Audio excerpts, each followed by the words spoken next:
Alrighty,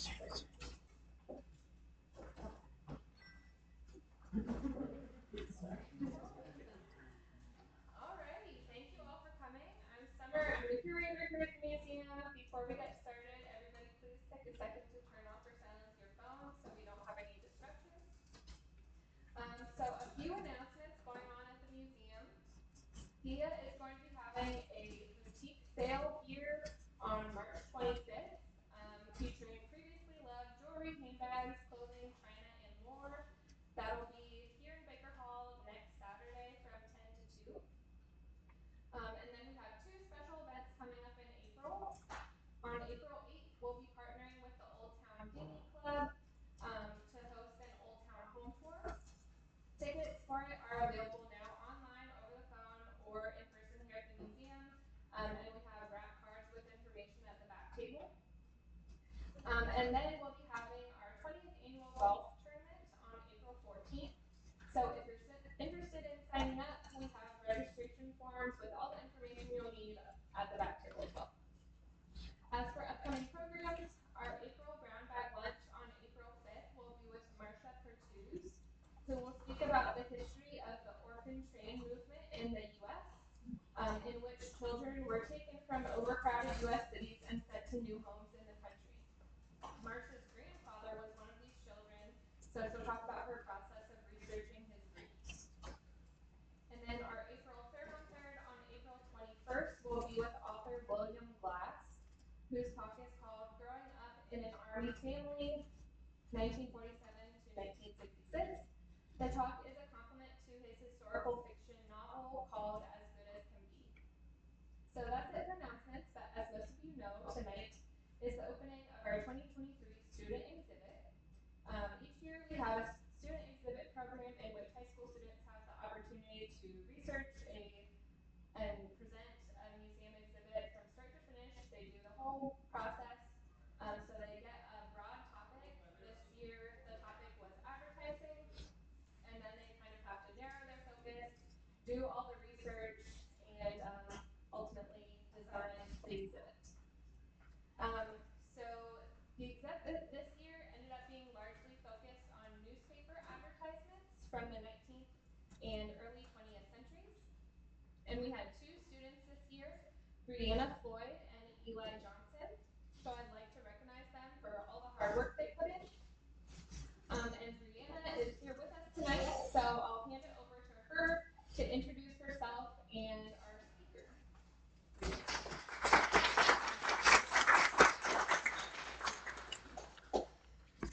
My name is Brianna, and I'm a senior at Intermediate Beach High School. I joined the student exhibit because I love history. I'm now going to introduce our speaker tonight, which is Dr. Weigold. Michael Weigold is a professor of advertising at the University of Florida. He has been honored for his scholarship and teaching and is the author of two advertising textbooks adopted on many U.S. campuses and across the world. He lives in Gainesville, Florida. Everyone, please welcome Dr. Weigold. Thank you, Brianna, and thank you all for being here tonight, and Summer for extending the invitation. And I'm looking forward to talking a little bit about advertising with you. Truthfully, advertising is not always people's favorite thing. I don't know if you've heard that or not. But advertising as a reflection of our culture, I think, is pretty interesting. And so what we're going to do is look at a period of roughly 80 years. In other words, a fairly lengthy but still livable human lifetime that will begin in the decade that followed the Transcontinental Railroad. So connecting New York to San Francisco took place just about 2 years before the start of what I'm about to show you, and ending roughly in the middle of the Vietnam War in the United States. So in other words, we're talking about a period of time in which the United States went through some fairly significant changes. And what we're going to see is that it's going to be reflected in the ads that we're going to look at. The second thing I want to say before I go too much further is that advertising as it's practiced today, the kinds of ads that you encounter routinely are now very different and produced in a very different way. Topic for the day perhaps, but We're going to look at corresponds very nicely with newspapers. Many of the ads, I would say most of the ads we're going to look at are from newspapers, many from magazines as well. Okay. At any time, if you have a question, please don't wait for me. I'll just keep plowing through. You can stop me at any time, and I'm happy to try to address the question as best as I can. Okay. All right. So, without further ado, let's see if I still remember how to use a clicker. No. There we go. All right. So the first thing I want to do is I want to specify why we have advertising at all. And maybe you've wondered that too. Who needs ads? I mean, honestly, wouldn't the world be better without them? And in recent years, we've seen, in some cases, media models where they've assumed that's the way to go, right? No ads, right? Netflix, for years, no advertising. But you pay for it, right? You pay the subscription fee. Now, one of the amazing things is Netflix has reconsidered that model and is making available a tier for you to watch that's less expensive, but which is supported by ads. And that is the role that advertising has served for many years. It has supported the free media system in the United States. And our agreement tacitly as consumers is we will sit through at least or endure the ads in exchange for the content that we're really there to see, right? And so when I list conditions for advertising, what I'm really saying is why do we need an advertising industry at all? Because civilization did quite well without an ad industry. The ad industry in the United States really is not much more than 150 years old. Professions like medicine and law have been around for hundreds of years, but advertising is very young. And so the question is why? Well, first of all, without excess production, that is, that manufacturers can make more of something than they can sell in their local marketplace, there's no need for advertising because every time you make something, it sells, right? Your capacity to create things is limited. If you have excess production, now you have to develop markets. Now you have to convince people that maybe live far away from you, hey, you should be buying this thing. Number two, a society needs some degree of wealth. If you spend every bit of wealth that you have on the necessities of life, advertising messages are wasted because you're already allocating all of your money to food, to shelter, to things you need. When a society gets wealthy enough that people have discretionary income and they can spend their money on things they would enjoy rather than things they have to have, then an advertising industry is there to say, hey, oh, by the way, there's this great car, or this fine outfit, or this wonderful jewelry, or whatever it is. Third, advertising traditionally has taken place in mass media. And for mass media to thrive, we need population density, right? In very rural places where, let's say, there's not enough concentration of people to support a newspaper, then advertising can't take place. Advertising only takes place in a market economy or a capitalist economy where brands compete with each other.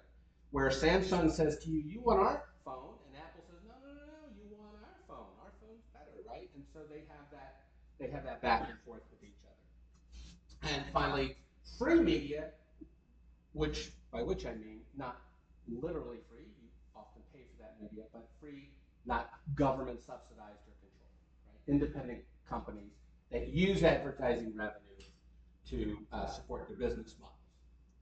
Okay, in the United States, we're really talking about the Industrial Revolution was the time where excess capacity first came into existence. And what that means is roughly after the Civil War in the United States. A little bit earlier in Europe, in the United States after the conclusion of the Civil War, which was in the first part of the 1860s. In terms of production, as people began moving to cities and factories were being built, we're talking again about this period of time, roughly around 1880, 1890, when there were more people beginning to live in cities than were living in agricultural parts of the country. In terms of wealth, one thing that we know about advertising is that expenditures on advertising very closely track GDP. It's about 2% of GDP. And that means when the GDP of the United States or any country where there's advertising goes up, then the industry grows. When there's a contraction, as in a recession or as we experienced in the 1930s, a depression, then advertising expenditures go down. If we look at wealth in the United States, this does not go back to the 1890s, but we're really seeing that, again, it was the Industrial Revolution where this increase in wealth in the United States really began happening. In fact, if we look at this chart, which is a little bit better, we see the United States surpassed European competitors in terms of economic success, roughly around, again, that 1890 period. So we're looking at 1890 in the United States as a time where the conditions for an advertising industry are in place. They're there, right? People are making lots of goods, people are becoming wealthier, people are living in the cities, and advertising is now developing to try to sell products to this emerging, fairly wealthy marketplace. I'll skip over that one. Okay, so let's begin. 1890, the President of the United States, Benjamin Harrison. Benjamin Harrison was interesting, if for no other reason than the person who preceded him was Grover Cleveland, and the person who succeeded him was also Grover Cleveland. So Harrison was the president during this time. Again, if we look at the United States, the Transcontinental Railroad just been completed in the 1880s. The Civil War was not that far back in the 1860s, and that's what we're looking at. Even at this point in time, the very earliest automobiles are coming into existence. People are attempting a form of flight, probably not one a wise person would attempt today, but there we have it. And we have the first efforts at what would become cinema or a movie industry coming out of Edison's labs. Coca-Cola exists. In fact, Coca-Cola is not even a new brand in the 1890s. It's been around. It was developed in Atlanta. The person who developed it sold the company fairly quickly to a marketer. Coca-Cola, when I think about advertising, my favorite brands are not the really sophisticated ones, they're the simplest ones, right? I love McDonald's because they make hamburgers. Anyone can make a hamburger. For McDonald's to be a globally dominant company means they must know something besides just how to make a hamburger. Right? There has to be an insight that they have about how to do that. All right, if we look at Coca-Cola, one of the things we see very early on, you see health messages associated with why you should drink it, right? This is a period of time where ordinary people probably thought, why don't I just drink water? And many of the new brands that emerged at this point in time are emphasizing it'll help your health. Usually those messages are completely false. They have no bearing in reality at all. When we hear about things like patent medicines, this is that point in time. Here we see some more concern with health. Why should you drink Nestle's milk? Because it's healthy for you and your baby. Wearing whatever that contraption is that the person on the right is wearing. Again, it's healthy and beautiful, right? They kind of mix it all in there. You see a lot of that in early ads too. They just throw almost everything in the ad and hope something sticks, right? I mean, there's no need to focus on one or two things. We see some other brands that are still with us. So Levi Strauss, you see, this is actually a fairly clever ad for the day because it's emphasizing the durability and how well made the product is with a somewhat humorous ad. And we see Quaker Oats, which owns Gatorade, by the way, for many, many years, is also emerging around this time. Okay, moving ahead then to 1900, Theodore Roosevelt, one of the more dynamic American presidents, the youngest president, even younger than John Kennedy. I believe he was 41 or 42 years old. He becomes the president because he was serving as the vice president for McKinley. McKinley was assassinated, and Teddy Roosevelt takes over as the president. Some early things that were happening during this decade, the first recording, which was a recording of a Tchaikovsky song, was introduced, and one of the earliest federal departments to regulate commerce, the Department of Commerce and Labor, was introduced. This department did not stick around, but it anticipated things like the Federal Trade Commission, the Federal Communications Commission, other kinds of agencies that advertisers have to work with all the time. This is being introduced around this time. The first World Series game is being played during this decade, and the first flight at Kitty Hawk is also happening right around then. So things are happening in our dynamic country. There's a lot of energy that is being put forth. Coke is still around. The health claims now are kind of gone, except for the energy and vigor part, I guess. It's got that. But you're already seeing it's Coca-Cola is eventually moving towards this idea of pleasure, of having a better day, of kind of refreshing, right? Refreshment, which has really been the foundation of that brand for a very long time. Some brands are emerging where they have to say, what is this thing, right? So we look at Crayola. We all know what Crayola crayons are, but people at the introduction did not. And so you see the medium, the color, the brush all in one. It's trying to explain to consumers that this is something different. And that's a very important function for advertising, right? Why should you care about this brand or this product as opposed to something else, something you're more used to? Okay, I said get your health claims. There we go. Let's see. Get rid of that cough with pets. Obesity soap. Cocaine toothache drops. And so we can cure drunkards but create drug addicts. That doesn't make sense to me, but there it is. When did Coke take the cocaine out? So the cocaine was an ingredient in Coca-Cola in the late 1800s, but by this period of time, that's already been kind of removed. Yeah, but all right. So some of the slides I'm going to show you are sex sells. We'll see this theme updated. The idea of sexual appeal has been a part of advertising from its very beginning. I think for two reasons, right? So for some, it's something that just attracts people's attention, or at least advertisers believe that it does this. For others, it's a product benefit. It's that if you use this product, you'll be more attractive yourself. So we have a corset here, and this very attractive woman for this period of time is one of the famous early Coke ads. All right, so 1910 to 1919, very different presidents. We have Taft and then Woodrow Wilson. And Woodrow Wilson, of course, was the president when the United States went into World War I. So now we're entering, one of the traumatic world events.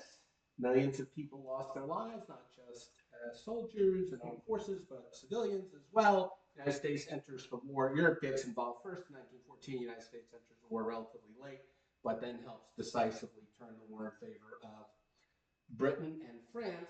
The Titanic sinks at this point in time, guaranteeing Leonardo DiCaprio a career many years later. And we have automobiles beginning to be produced in the United States. During this decade, there's only about 8,000 of them. By the end of the decade, there'll be many more. This is also the period of time in which the very first ad agency that we can think of as modern emerges. Okay, so Albert Lasker was a very interesting person. He grew up. He was a very smart young man. Grew up in a household. Wanted to go to Chicago and become a newspaper person. Wanted to be a journalist. His father felt that people who were journalists were the lowest form of life, and absolutely forbade young Albert from doing that. He said, "I will cover your costs to go to Chicago. You cannot work for a newspaper, however. You can work for an ad agency." Now, of course, these days people might think that's the other way around. But at this point in time, Lasker's father was convinced. Lasker had no intention of following his father's wishes. He took the money, he went to the ad agency, and he was going to almost immediately then go join the newspaper. But he got involved in a poker game. And he bet the money he had, and then he bet money he didn't have. And as a result, In order to avoid bodily harm, he was forced to borrow money from the owner of Lord and Thomas, which guaranteed he would not go into the newspaper industry. And he did it. But Albert Lasker was one of the truly great salespeople in history. He was given a chance to take over some sales routes at the agency. And within 2 years, this young person had made enough money that he bought the agency. He owned it. Just 2 years later. He was truly, truly talented at selling. Now, Lasker believed, like many people of that time, that what was advertising? In fact, we can spend a lot of time thinking, what is advertising? To people of that day, advertising was information. Okay? There's a thing out here, you don't know about this thing, we're going to let you know this thing exists, and then you do what you want. Okay? And that's what Lasker believed too. One day, he got a note. He was up on the 10th floor of some skyscraper in Chicago, and he got a note from a saloon on the ground floor that said the following: Sir, you don't know what advertising is. No one in the advertising business knows what it is. No advertiser knows for certain. If you want to know, tell this messenger that I should come up. I'm waiting in the lobby downstairs. Now, Lasker's running one of the biggest ad agencies in Chicago. This is pretty, but he's curious, right? This person caught his attention. The gentleman's name was John Kennedy. And Lasker did indeed invite Kennedy up. And what Kennedy said when he came up, he said, advertising is salesmanship in print. Now, to us, that's like, well, yeah, that's what it's supposed to do. But this was an epiphany for Lasker. Lasker felt this was one of the most important things he'd ever learned. Advertising is not just information. It's about explaining to people the appeal, the attraction, the absolute, I have to have this quality of brands. And it transformed his agency. And it became one of the biggest agencies in the United States as a result. Later on, he hired someone else at the ad agency, a gentleman named Claude Hopkins. Hopkins is noteworthy for having written a book called Scientific Advertising, which is still in print today. And Hopkins had this idea that advertising was a science. If you could write the correct headline using the correct words and put it in the correct place, people would not be able to resist your message. Now, Hopkins was wrong. That is not true. But Hopkins was prescient in many ways because Hopkins, with this idea of scientific advertising, anticipated much of what we do today using big data, artificial intelligence, all the kinds of things that modern advertisers use. These things were not present when Claude Hopkins was working at Lord and Thomas, but they are much more prevalent in terms of the advertising that's done today. Okay. Coca-Cola is still with us. Now we're talking about refreshing. There we see it. Satisfying. Coca-Cola is now being sold as, your day's just better if you have one. Right? You're getting a little tired. It's in the afternoon. Maybe your throat's a little dry. You just have a nice cold Coca-Cola. And we still see a little bit of sex appeal here as well in terms of the models who are drinking the beverage. We also see celebrities as advertisers starting to figure out, hey, one way we can attract attention to our brand is to put heroes, influencers. This is influencers from another time, but these are, in this case, Major League Baseball players who appear in exchange for payment in the ads endorsing these products.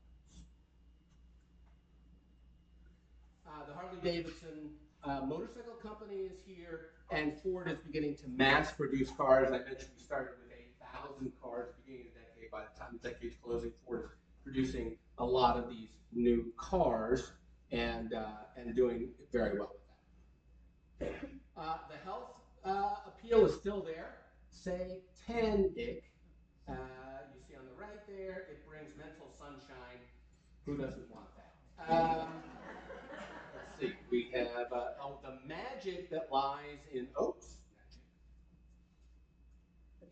You'll notice that advertisers are fond of using words that if you were asked to really say what they're talking about, you'd be like, I'm not sure I know. But magic is good. And the winners are usually oat-fed boys. That sounds like there's enough qualifiers there that you can get away with that one. We still have sex sells, and now as we're starting to move through the 20th century, we can see that the appeals are a little bit more overtly sexual, maybe tamed by contemporary standards, but consider when we started, 1890, this is the Victorian era in Great Britain. Here in the United States, we're starting to see ads that are a bit more overtly about sex. All right, the Roaring Twenties started off with Harding. Calvin Coolidge was there at the close of the decade, a very important decade for many reasons. First of all, we have Prohibition. The 20s are such a fascinating decade for a history museum. I know this is probably, I would love to know the history of this city at that point in time, because you have, on the one hand, the World War has ended, and with that usually comes dramatic social changes, and that was true in the United States. But at the same time, we also have Prohibition. We have women succeeding at getting the vote. We have flappers.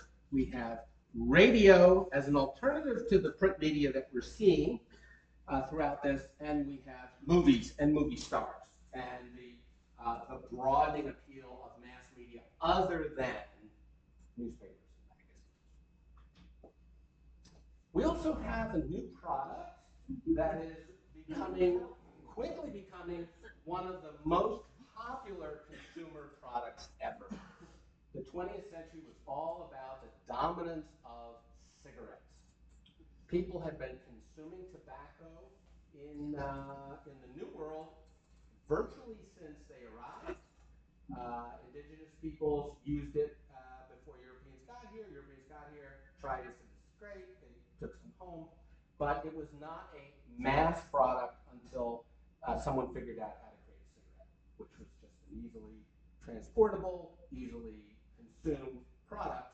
And the brands that you see here are some of the early and very successful ones. Lucky Strike is a particular favorite of mine because my dad smoked Lucky Strikes. And you can see here, avoid that future shadow. Not only are we not saying cigarettes are bad for you, we're saying you're going to be trim, slim, ready to go out there on a tennis court. You don't want to be this guy over here. You want to be this guy over here because you're smoking and it's toasted. Okay. We still have Coke, and Coke is, again, developing more aesthetically pleasing ads. You see a lot more use of white space, a lot less parts of the ad devoted to text. It's kind of like, let's just create a pleasing image, something that's attractive. That's what we can use to try to attract people. Why everybody's always looking to the left, I don't know. I'm assuming that somebody at the agency, their ad agency for all of the ads you're seeing so far, an ad agency called Darcy, which Coca-Cola retained for 50 years, which is a huge period of time for a client to work with the brand, 50 years.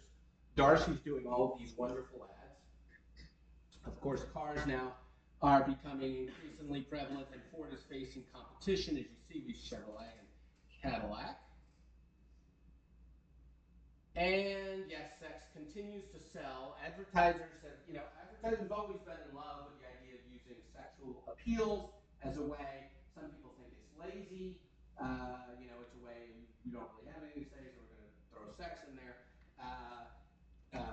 Other people think, it attracts attention and so forth. You'll notice, at least in this case, it's associated with undergarments and beauty soap. I point that out because in a few minutes we'll see sex being used to sell products that have absolutely no relationship to anything sexy whatsoever.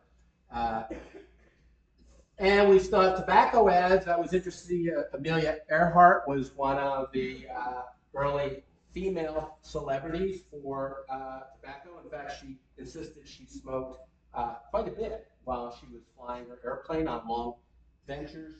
And Lucky's are still toasted. This guy looks a little toasted to me, if you just saying. All right, so the 1930s, the 20s, a time of huge economic growth. The stock market's going crazy. Everybody's making a lot of money. I don't know if this sounds familiar to you or not, but then the 1930s hits in the United States. By 1932, 33 enters the Great Depression. The president is one of the truly influential figures in American history, Franklin Roosevelt. This period of time, so the country enters the Great Depression. We also have Walt Disney beginning his career and developing characters. We have Orson Welles doing the War of the Worlds, a very influential radio broadcast. And of course, radio is an advertising medium too. We're not looking at that, but it's not all print ads. It's just worth pointing out. And in Europe, we have during the 1930s, we have the rise of fascism and what will eventually draw America into a war. Ads reflect these times. People don't have money.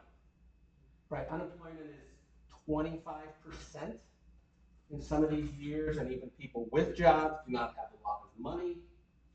Times are tough. People are just struggling to put food on their table, and brands have to recognize that, right? Advertising responds to the culture. It's not a reflection of the culture, that's for sure, but it responds to the culture. It responds to cultural pressures. Coke is still there. We see Santa, fortunately, wears a color scheme that matches with Coke's. It's actually a little more than that. To some degree, it's been argued that Coca-Cola invented our modern conception of Santa Claus. But this idea of Saint Nicholas, was very different from the jolly fellow with the white fringe and the red suit. Um, why is Santa appearing in Coke ads? Because Coca-Cola is concerned that you're drinking a lot more Coke in the summer when it's hot than in the winter when it's cold. And we can run a campaign to encourage people to drink Coca-Cola year-round. In fact, I would just share with you, Coca-Cola's dream is that there's no other beverage in your life. There's no reason you shouldn't start your day with a Coke, have it for lunch, have it for dinner. You have to have a drink, at least mix it with a Coca-Cola. That's kind of where Coke likes to be. We still have automobiles. Now, selling automobiles in the Depression, that's not easy. We can see this idea, which is still with us, that automobiles are a sign that you've made it, a sign of achievement, a sign of status, right? And there's that idea has not disappeared today, but we're seeing that it's here as well. And sex is, getting, more and more. We have a lot of leg here for news about nylon, and men love peppy girls. Although this is for a vegetable compound, the reason she's peppy. Some might say a little out of control. The reason she's peppy is the vegetable compound. Okay, now we're also starting to see portrayals of gender roles, right? A reflection of how life is lived. You will see that many of these are not the most evolved portrayals of gender roles by modern standards. So the harder a wife works, the cuter she looks.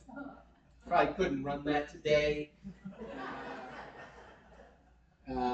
Women look for cleanliness, even down the drains.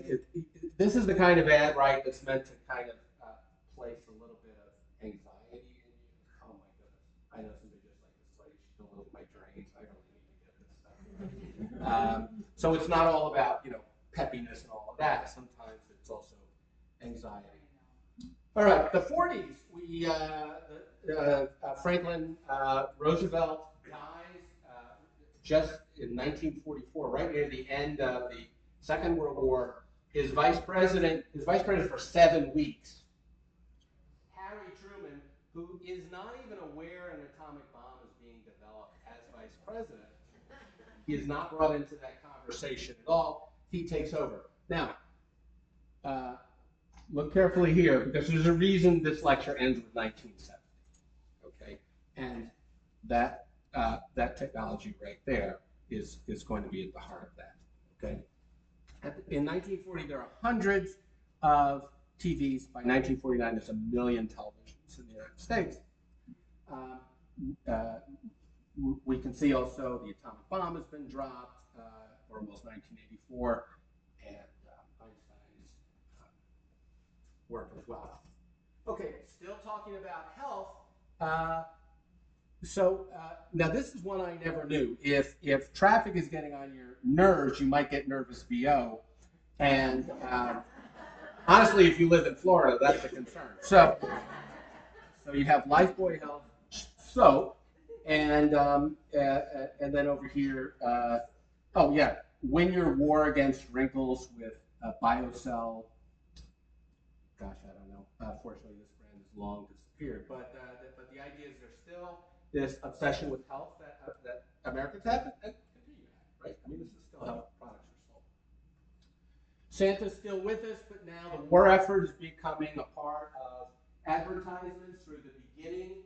The American involvement in World War II begins in 1941 and continues through 1945.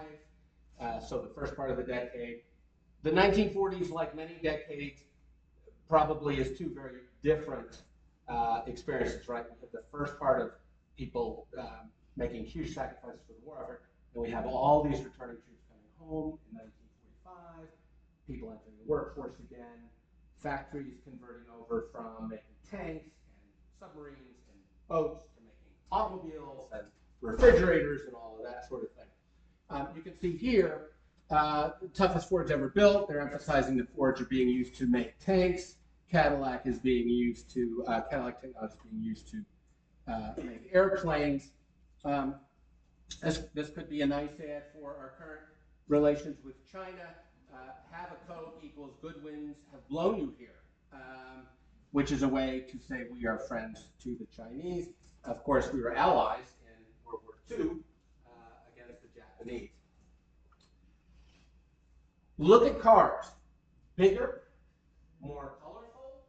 Things are huge, even by contemporary standards, right? We're starting to see automobiles that are just enormous, and people, the brands are beginning to foster this idea of, hey, your neighbor has a car that's larger than yours. You maybe need to show that you're a winner too, and you need an automobile. And I point that out because we're going to see an interesting brand that ran completely against that perspective in just a minute. Sex is becoming much more overt in advertising. Again, I mentioned this with World War I. It seems like after these huge global conflicts, mores and standards change. And that's becoming true here as well. All right, 1950 to 1959, largely the president is Dwight Eisenhower. Eisenhower oversees a country that enters a Cold War with the Soviet Union. Television is now being very broadly adopted. The majority of homes have TVs by the end of this decade, and we have the integration of schools, particularly in the South, beginning as Brown versus Board of Education is decided in 1956. So this decade, again, changes in the United States allows me to introduce two important figures in advertising from that time. Because the 50s and the 60s are kind of the golden age of advertising. And it's certainly the first time that Americans sort of say, hey, what is going on here? Right? Advertising has kind of been operating below the surface, if you will. Nobody's been paying much attention to it. And all of a sudden, sociologists and other people are like, hey, what are they doing? I mean, how are they influencing us? What's going on here?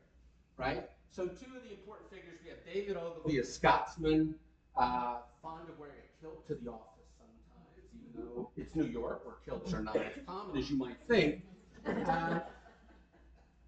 For every insurance company now, we have like a person who stands in for the insurance company, right? So we have Mayhem for Allstate, and we have oh, what's the name of it?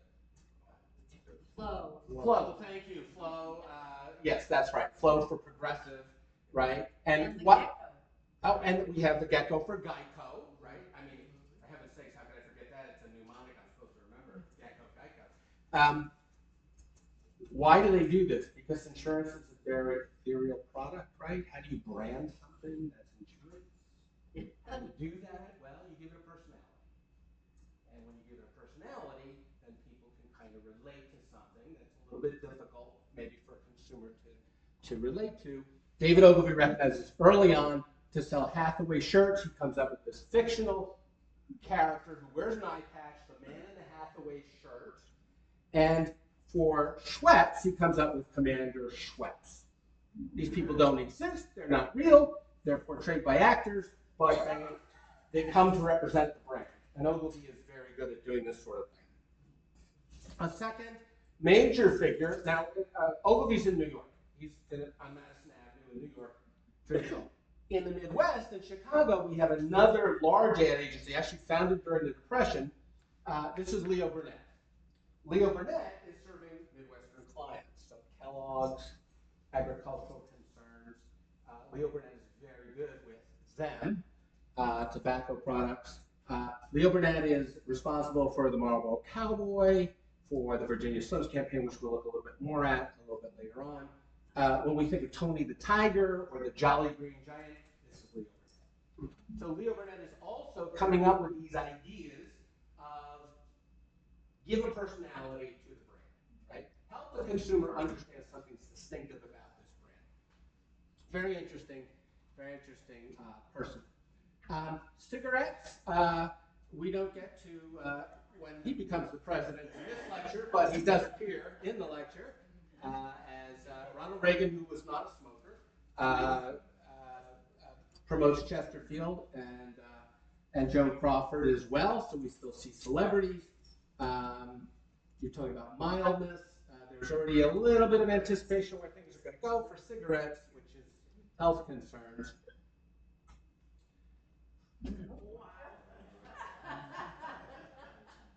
What I really need to do is get a room twice this size so I can stretch this out for you. And you can see that we have the new 1950 Hudson. Look at the size of this boat. This part's in New Jersey, this part's in New York. And they're all doing this, right? All of the car brands is bigger, faster, more powerful, more colorful. It's obvious that the automobile is at the center of making it, of achieving it, right? And that's the way Detroit is pitching. And I do say Detroit because at this point in time, it's just American automobile manufacturers who are selling to Americans by and large. Pepsi is giving Coca-Cola a run for its money. See an interesting Coke here, 1886 to 1951, kind of talking about the history of Coke. Now, at this point in time, 1956, that this agency I mentioned earlier, Darcy, is fired. 50 years of Coca-Cola. Of great ads. Great ads. Ads that Coca-Cola was thrilled with. Ads that made Coca-Cola one of the biggest brands in the world. Why is Darcy fired? The answer is television. Coca-Cola does not believe that Darcy knows how to use this medium well. And they're probably right. So they go with a new, young ad agency, McCann Erickson, it was known as the time. McCann Erickson, younger people, more familiar with the medium, better equipped to help Coke move into what it thinks will be the medium that will take it into its future. Television, not print anymore.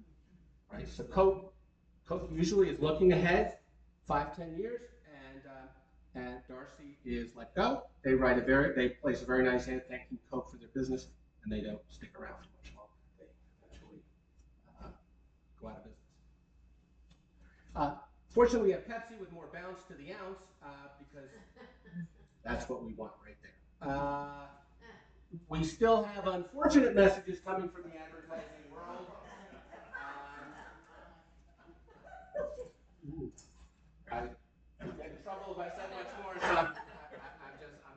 say much more, but these are not hard to find. These kinds of things, right? Yeah, I mean, it's I know. It's not going to go well if it turns out you're not store testing. So anyway, the new medium is being advertised in print, of course. So because that's where people are going to encounter it. So we see RCA advertising these very small boxes, black and white, of course, that would eventually end this era. Sex now is pretty out there. But what I really love about this, these ads are for men's shoe polish. Remember I said? Remember I said earlier, lingerie, it kind of makes sense, right? Beauty soap, men's shoe polish. What is she going to do with the shoe? I don't know. So that's for beer. This is for a projector. This is gratuitous. This is if you're looking for a visual representation of gratuitous, please consult this slide. Okay, the 60s. We now come to the final decade that I'm going to be talking about. Doing okay, right? So the 1960s, we have three presidents. John Kennedy, who's a president who was cut short by assassination. Lyndon Johnson took over for him, and Richard Nixon closed out the decade. See, kind of a provocative ad from Coca-Cola here. They're still doing print ads. And this is a nice example. Coke has not abandoned print entirely, although the majority of their efforts are certainly on television. Sex is, a reflection of the 60s, which are a very kind of sexually liberated decade. And so that's true of the ads that appear there as well. We still have big cars and inappropriate headlines for this, and cigarettes. We have cigarettes. Now, I can remember these ads, right? So I know the jingles for all of the cigarette companies because as a young boy, they were on TV all the time. Right? You could watch cigarette commercials on American TV until 1971, and that meant that I saw a bunch of these coming with Marlboro Country. Woman with a black eye is probably a bad idea. I mean, to be fair, they had men with black eyes too. The idea was you'd rather get into a physical brawl than switch your cigarettes. Seems dumb today. It was probably dumb back then too, but there you go. We do have, for the first time, you may have noticed that the ads have not reflected a very diverse nation, and that would be absolutely true.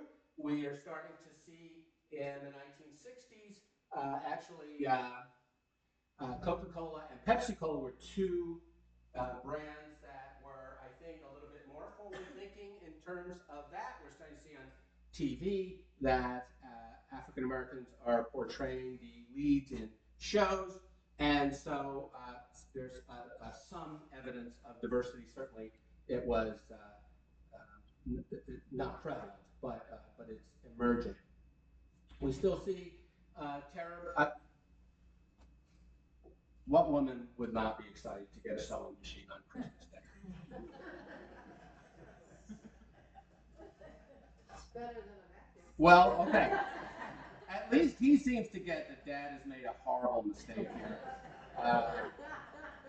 But there you go. Okay, now, what we also see, however, is the first evidence that one brand is saying, okay, we're not going to play that game. Okay? Betty Friedan comes out with the Feminine Mystique 1959. It's not like this is a new idea. That there's a feminist movement, a women's movement in the United States. But brands are largely avoiding controversy. They don't want to go near that, right? One brand does, and it's a brand of cigarettes called Virginia Slims. Now, I showed you earlier Leo Burnett, the Chicago ad agency. This is the work of Leo Burnett. And Leo Burnett says, okay, we are going to use women's empowerment as a way to market these cigarettes. Now, you can look at that in many ways. You can say, well, that's very forward-thinking, or you can say, well, that is the worst form of manipulation. They're selling an unhealthy product. I can't answer that question. We all have to answer that question for ourselves. What I will say is this campaign is hugely successful. Hugely successful. What Leo Burnett has tapped into is that consumers are changing, and what advertising has been doing for many years is not working anymore. And this is where advertising, good advertising, is always living. They're understanding the people that they're talking to. If you don't understand your consumers, you're wasting your client's money.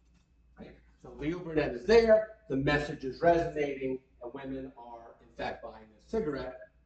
This campaign continues very successfully for a long period of time. Okay, one other figure, and then I'll take questions. A man named, two other figures, excuse me, Bill Bernbach. Bill Bernbach is one of the perhaps most important figures in the advertising world, and I'll show you why. So remember all those big cars I showed you? Remember those boats? William Bernbach, in 1963, this is not even 2 decades after we are involved in a world war with Germany, introduces a German imported car to the American car market. It's the Volkswagen Beetle. And the Beetle does not look like American automobiles at all. It's small, it's cheap, it's unusual, not quite sure what to make of it. William Bernbach comes up with this brilliant idea to be the anti-advertising agency.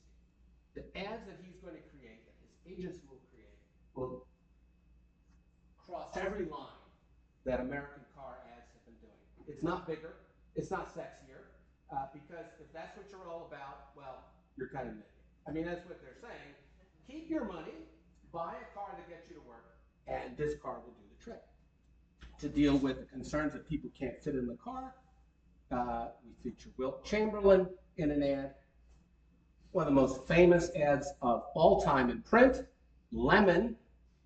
Bernbach in the headline says, this car doesn't work, and trust that you'll read the body copy to find out that it was pulled from the line because of Volkswagen quality control. Now, could you trust modern audiences to read past the headline? I don't know, but very few ad agencies would attempt to do it. Okay, but he does. Brilliant ad, right? Brilliant, little tiny car there. Bernbach also does these kinds of things. You know, in the United States, we don't get excited about being number 2. We won the silver medal. Nobody cares. Nobody cares. Okay, we lost the World Series, but we were number 2, right? I mean, nobody cares.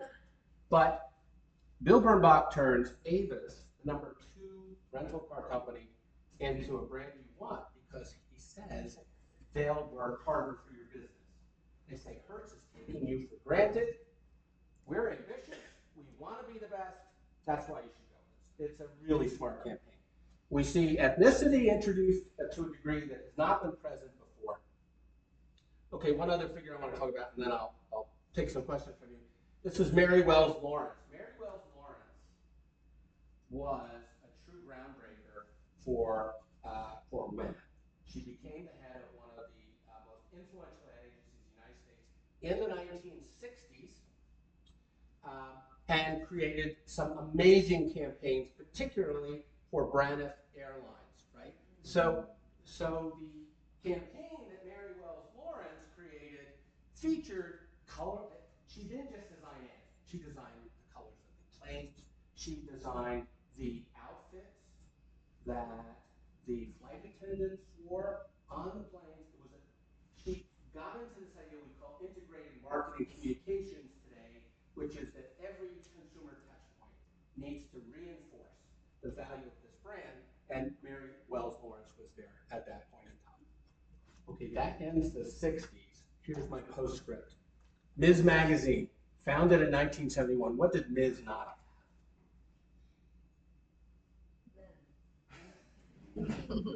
More than likely, didn't have advertising.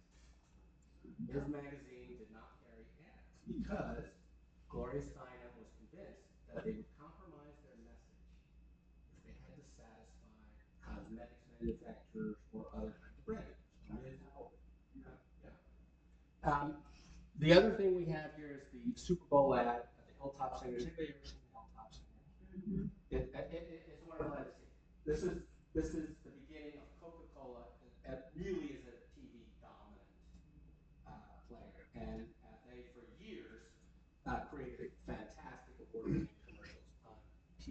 So really, 1970s end of an era. Those of you who watch Mad Men, if you watch that show, this is where Mad Men is. Right? This is where Don Draper concludes his career with the advent of TV. Thank you for your attention. I'm happy to answer.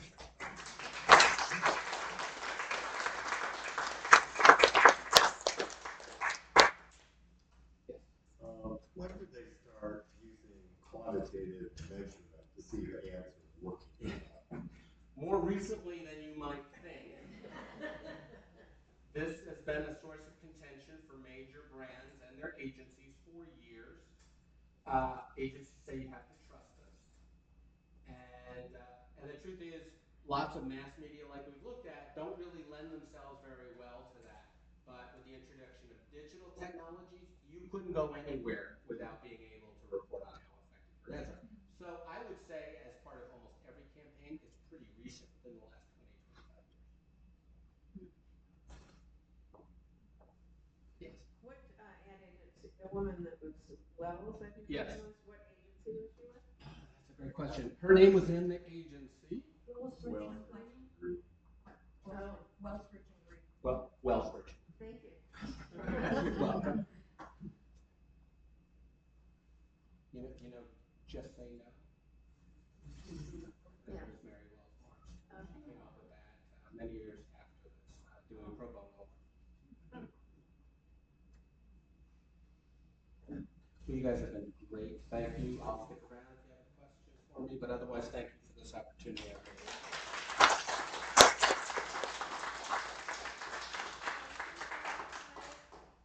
Okay, thank you all for coming. And so we're now going to go to the reception and exhibit viewing downstairs. So I hope you